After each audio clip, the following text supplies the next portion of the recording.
Әдебиеттік оқу сабағы. Бүгінгі сабақтың тақырыбы аяулы атамекен деп аталады. Оқушылар оқулықтарының 82-83 бетін ашайық.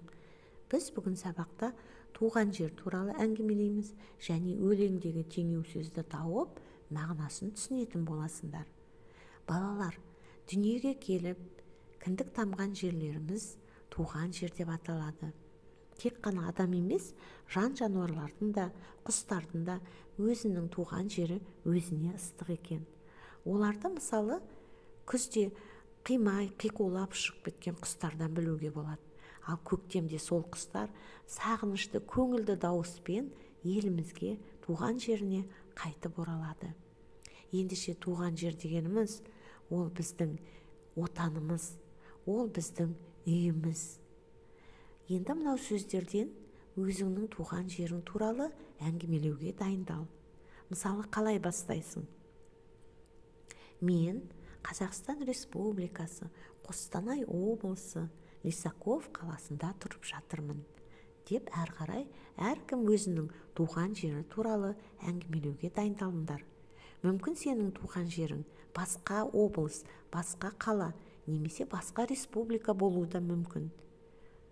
Келесі сабақта осы әңгімені тыңдайтын болайық. Енді бізге бүгін өлеңдер берілген.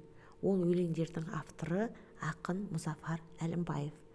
Ақын туралы мынандай ақпараттарды естеріңе сақтап алыңдар.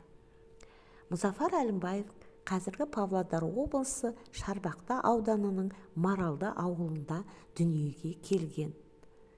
Ол әкесінен 8 жасында, анасынан 13 жасында айырылып, жетімдіктің тауқыметін көрген кісі екен.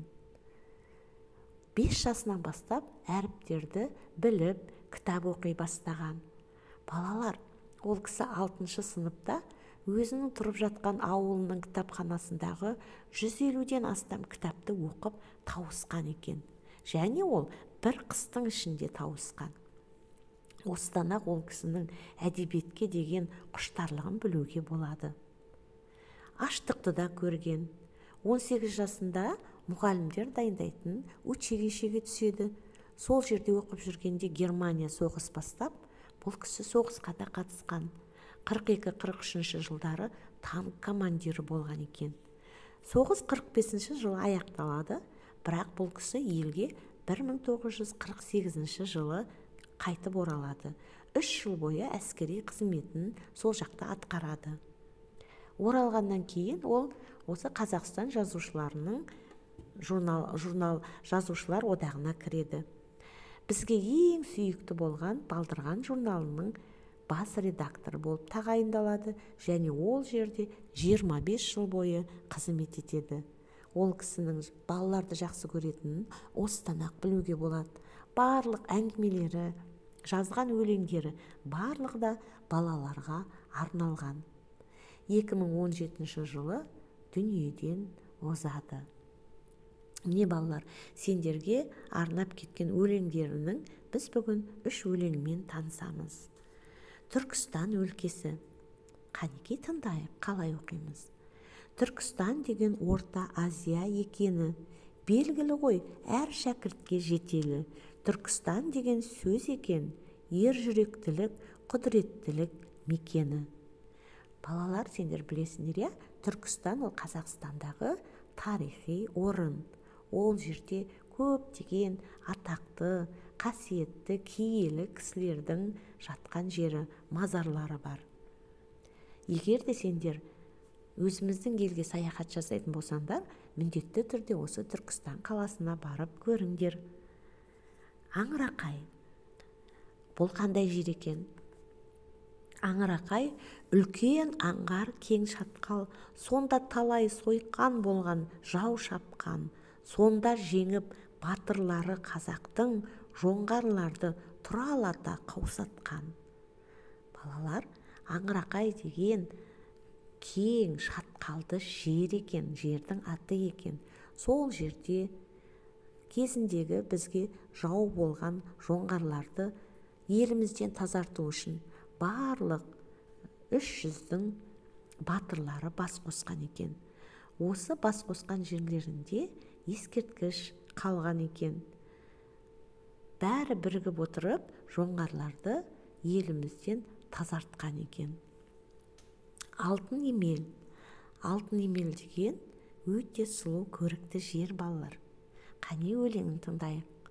Алтын емел деген сұлу жер осы. Ер тоқымдай таудың биік белесі, көзін жұмған жері ұлы Шоқанның, қасиетті бір мүйесі отанның. Балалар, Шоқан Уәлихановтың қайтқан жері, өмірден озған жері осы алтын емел жері екен. Білесіңдер, я? Шоқан Уәлиханов ол ғалым кісі, саяхатшы кісі болғанын. Енді балалар, бізде осы өлеңдерде қиын сөздер кездесті. Жоңғар. Жоңғарлар біздің қазақтарға ерте заманда шабуыл жасаған жаулар болған екен. Осы жоңғарларды қыру үшін, елімізден тазарту үшін Аңырақайға жиналған батырлар бас қосып ақыры жеңген екен. Тұралата қаусатқан деген жаңағы жауларды тізе бүктіріп жеңгенін айтады. Мүйіс деген сөз естідіңдер. Ол отанымыздың бір бөлігі дегенді мағынаны білдіреді. Енді балалар, алтын емел өлеңінде теңеу сөзді тауып алайық. Қандай теңеу сөз бар? Не нәрсеге теңеп тұр биік белесті? Дұрыс айтасыңдар. Ер тоқымдай деген сөз бар. Ер тоқым ол аттың үстіне жабатын, адам отыру үшін отыратын тоқым екен, я? Ол ер тоқымның басты жағы биіктеу келеді. Сол жерді мынау ақын ер тоқымға, мынау суретке қарап отырсаңдар, ер тоқымға балаған жер екен.